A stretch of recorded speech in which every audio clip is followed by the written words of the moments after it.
Good afternoon, YouTube. So it's Friday. I wasn't gonna record today. I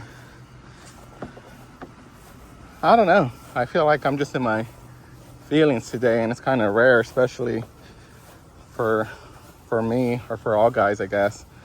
It was one of my bi-weeklies that I just picked up thanks to my buddy Sean, and I think I said that in my last video. Between both me and Jacob, it's probably taking us like 35-40 minutes. I'm pretty much done. What I did is I mowed this front, which is a huge front yard, and then Jacob mowed like his side yard and the very far backyard. But today I kind of wanted to talk about manifesting your own destiny or manifesting your business, I guess, because if you subscribe to me, then all this is about lawn care and your business and whatnot.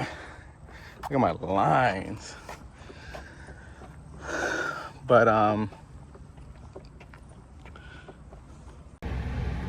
it's still been a hot week. Even today's hot. So y'all can see Jacob on my rear, or on my not my rear, but on my mirror. He's about to pass. And that's the beautiful thing about stand-on mowers, is that you can use it as a, when you're blowing, because it's such a big property. And like I tell Jacob, like, we gotta find little shortcuts or things to help us reserve our energy. It's kind of like work smarter, not harder. But yeah, manifesting your business. So again, I honestly do not think that I am special by any means. Provide more for your family, especially if you're the main source of income. And I think in my situation, it's always been like, how can I make more money? How can I give more to my family and whatnot? And I remember a couple years ago, maybe a year or two ago. No, it's been more. So a couple years ago, I read this book. I don't know the name of the book. I can't even remember. But it was about manifesting and how this homeless man pretty much became a millionaire. And he, because he was homeless, he used to just sleep by the beach, because in his mind, or how he thought, he's like, well, I'm already homeless. At least I'm going to have, at least I'm going to set up my tent or his home or whatever by the beach and have an ocean view and whatnot. And one day a stranger was passing by and they gave him a book, and it was about manifesting his future. And in this book, it pretty much told them how if you just ask the universe or ask God to, for what you want, and you just throw that energy out there, the energy is going to respond back to you. And, like a lot of us, he was skeptical. He's like, that's not going to happen. This doesn't work. And, it's all bullshit and whatever. And, the book said start with something small and kind of go from there. And he's like, well, I've really been wanting a coffee. So he kept asking for coffee every day. First day, he'd be like, universe, please give me a coffee today. And nothing would happen. The second day, please, universe, give me a coffee. Nothing. And that kind of kept going for like 4 or 5 days. And then eventually he was on the bench sitting down, and a stranger passes by, and they're like, hey, I stopped by the coffee shop, and they gave me an extra coffee because they messed up my coffee. Do you want it? And he said yes. And then kind of like clicked with him, like, maybe there's more to this, than maybe the book is onto something. And I don't remember the full book, because it's been a few years, but eventually he became a millionaire. Because I think he became a realtor, and then he ended up selling a lot of houses, and he got into real estate and whatnot. And I know there's like a lot of a lot of people that are successful, they ultimately, a lot of them thank God because in their mind, and even in my mind, and how we feel, how we think, I wouldn't be where I'm at without God. And I wouldn't say I don't do this every day, but at least once a week I'll be like, please, Lord, or at least once a week I'd be like, please, Lord, give me strength, help me keep going. I ask for wisdom. I ask him to keep guiding me on what I'm supposed to do and whatnot. And ultimately, he gave us a free will to do whatever we want. And I think, that's why a lot of people, will ask the question, well, if God is so great, You know, why are there homeless people? Why are there wars? Why are there so many negative things in this world that God allows? And just how I think of it is like, he allows it because he gives us free will. And ultimately, it's not God that's doing these things, it's us, because we have free will and whatnot. And at the beginning of the season, at the beginning of the season, I was stressing out because, it was my second year going full time. Last year, I ended up with 60 clients, but then during winter, I lost like 35 clients, so I lost more than half of my clients. And this year, I was going into, I was starting my business with 30 clients, and then I had Jacob, I had left my job. I had just gotten, we had just had a new baby, so my wife wasn't working, and, and everything pretty much fell on me. So I was very anxious, nervous, scared. And I remember, for a period of time, every day I'd be asking God, please, hopefully, this year goes well. Please, provide us with work so that we can stay busy, so that I can pretty much take care of everyone. And little by little, those calls kept coming in. My buddy's been getting a good bit of his clients because, he's focusing on his route density, which I've said. And fast forward to today, like I haven't asked God anything lately, but at least once a week I'll still tell him, to guide me, to give me wisdom, and I thank him. And ultimately, I always thank him for everything that I've accomplished, because I know in some sort of way he's made it happen for me. And that's just the beauty of manifesting your own future. Now, I can say, oh, I want to be successful, or I want my business to thrive, but then I'm on the couch all day, or I'm watching YouTube videos, or I'm watching TikTok, or I'm watching Wheezy Weeds videos and whatnot all day, right?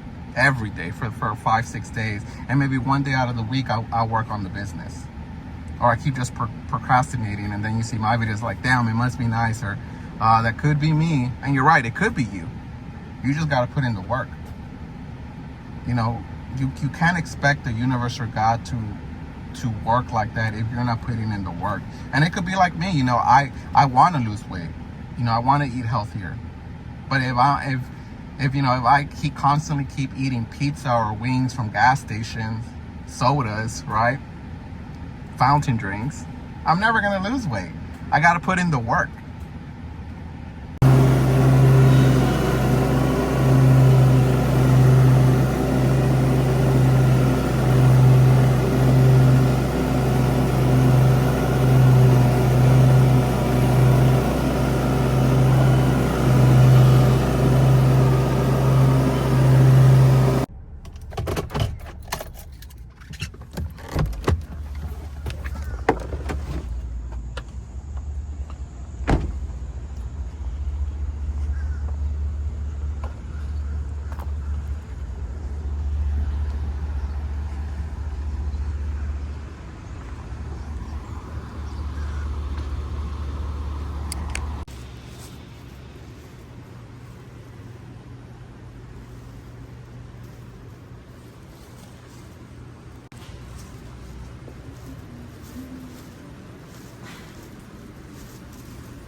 So it's the next day. So I have 2 quotes. So we pretty much finished our route yesterday, and then today I have 2 quotes. I just went to my dealer because the 36 is about to hit 100 hours, so it needs that oil change. And then my sprayer, like the little handle broke, so I'll put it right here. It's somewhere here. I just bought a replacement for it, but I want to show you guys. So this piece, so this little piece over here broke. But yeah, So yeah, so I'm kind of just running errands. I have those 2 quotes, and then go home and plan for next week. Go over our schedule and whatnot. But yeah, and you have to put in the work if you wanna. If you're really serious about this, you're gonna put in the work. If you're procrastinating because this is just like a side hustle, then it is what it is. It's gonna take you a little bit longer because you're not taking it serious. And you could be like, well, Manny, I am taking it serious, but I just don't know how to land more clients. So my first year, I ended up with 17 clients. My second year, I ended up with like 35 clients. My third year, last year, I ended up with 65 clients. And then my fourth year, which is right now, I'm currently at like 75 clients. And from that first year, from those 17 clients, I think I kept maybe like 10 clients, because you're going to lose some clients come the next year. They're going to move. They're going to find someone cheaper. The list can go on and why you're going to be losing some clients. Then that second year, from those 35 clients, I think I started with like 20 clients. And then last year, when I ended up with 65 clients, I started this year with 30 clients. And then next year, from these 75 clients, I should probably keep I would say probably like 40 or 50, because now I have better systems in places. I'm only targeting people that can really truly afford my services. And when you start off, you're just gonna take any jobs that you can. But it just takes time, and what's worked for me, especially those first couple of years, where what really helped me land these clients was Nextdoor. And if you don't know what Nextdoor is pretty much kind of like Facebook, but for certain areas or for your community. And when you set up your account, you can put in like a zip code or an address, and then whenever you post something, it'll post it in that community or in that area, so you're able to target that specific area that you want to be working at, essentially. And what I was doing is I was constantly asking my coworkers, my friends and family, even new clients, like, hey, I'll give you $10, like a $10 discount, if you can just do a post on Nextdoor for me. And then for every post that I would do, I would maybe get like 3 or 4 phone calls, if that, maybe two to 3 phone calls. And then I might, out of those 2 or 3 phone calls, I would land maybe one job. But obviously, the more you post, the more calls you're gonna get, because someone will post on Facebook or Nextdoor like, hey, looking for a lawn care provider, and probably like 15-20 people will be in there like, oh, hey, use me, I'm a small lawn care provider, I'm a veteran, I'm a firefighter, I'm a single dad, whatever. And most people aren't looking for that. What they're looking for is if someone else posts a comment like, hey, I use Manny from Wheezy Weeds, he was great, he was reliable, he did a great job, I highly recommend him, here's his number. That person is going to call me instead of everyone else, because nowadays people are going off of reviews or recommendations. And I never tried Facebook, but you can run a few ads on Facebook. I'm not too familiar how that works, but when I first started, I was really focusing all my energy on Nextdoor. And at the same time, I started doing I set up my Google business page. And I've said this before, like, all these calls that I'm getting and something that I advertise is Google. I have 5 stars across the board. I have like 100 and like close to like 130 reviews. Same thing. I was asking my friends, coworkers, family members. There was a car stuck on the side of on the road. I pulled over to help that person by just giving them like a jump start. And that person tried giving me like a $20 bill because I helped them out. And instead I was like, I really don't want the money. Excuse me. I really don't want the money, but can you actually just give me a review on my Google page? I was like, it's a new business, and I'm really focusing on getting 5-star get up my 5-star reviews.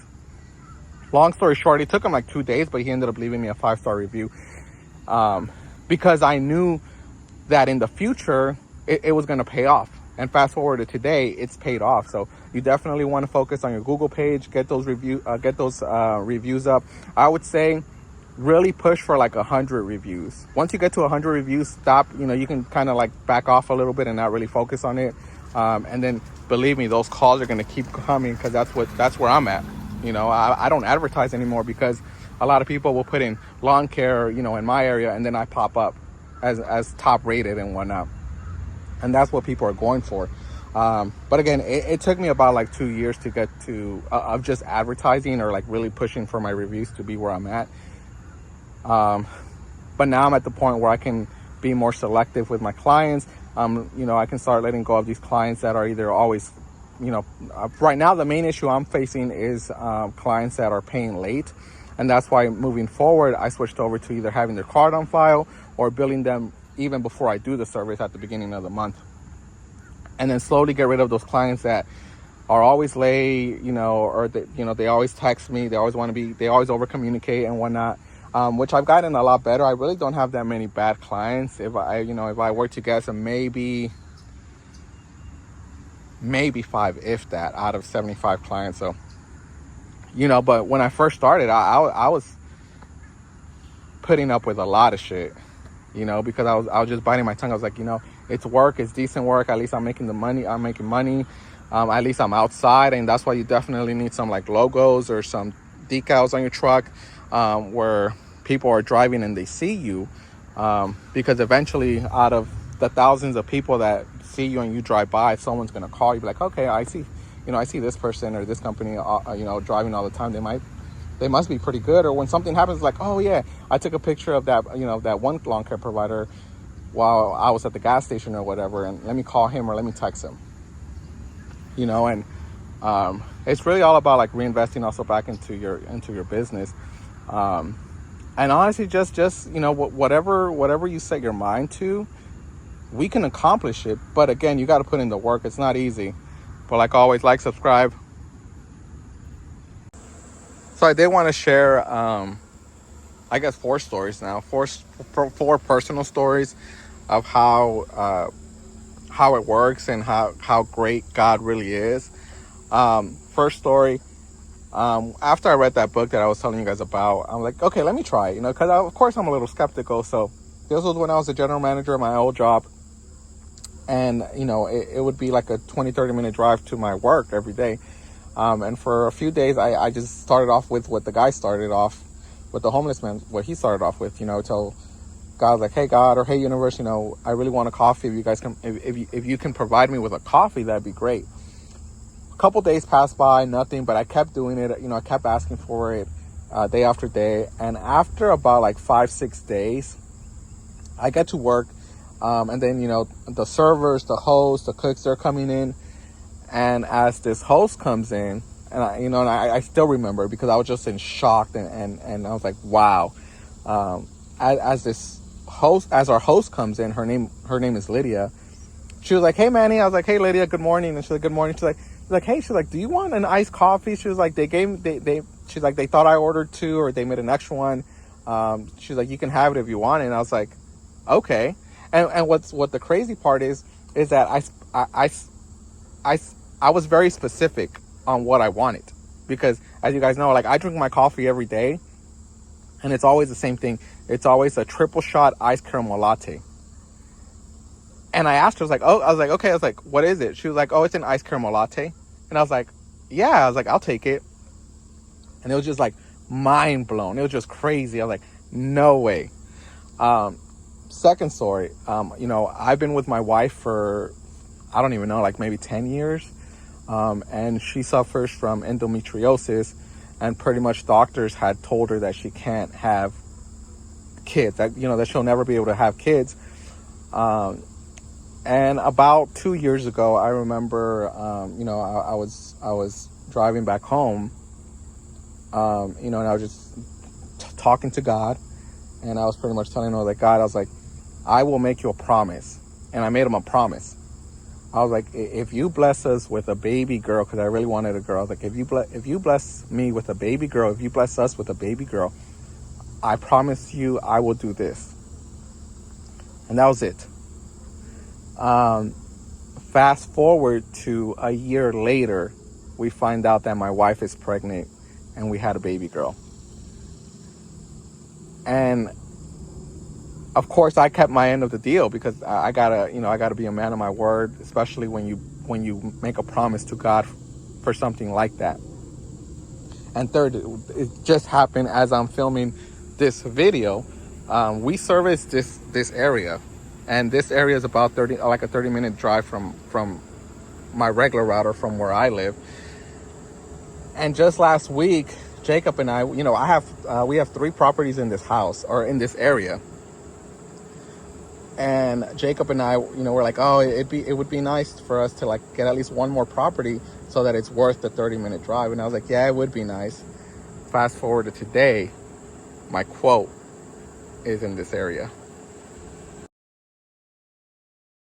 When God has something for you, it doesn't matter who stands against it. God will move someone that's holding you back away from a door and put someone there who will open it for you. If it's meant for you, I don't know what your future is. But if you're willing to take the harder way, the more complicated one, the one with more failures at first than successes, the one that has ultimately proven to have more meaning, more victory, more glory, then you will not regret it. Sometimes you need to feel the pain and sting of defeat to activate the real passion and purpose that God predestined inside of you. God says in Jeremiah, I know the plans I have for you. Plans to prosper you and not to harm you. Plans to give you hope and a future.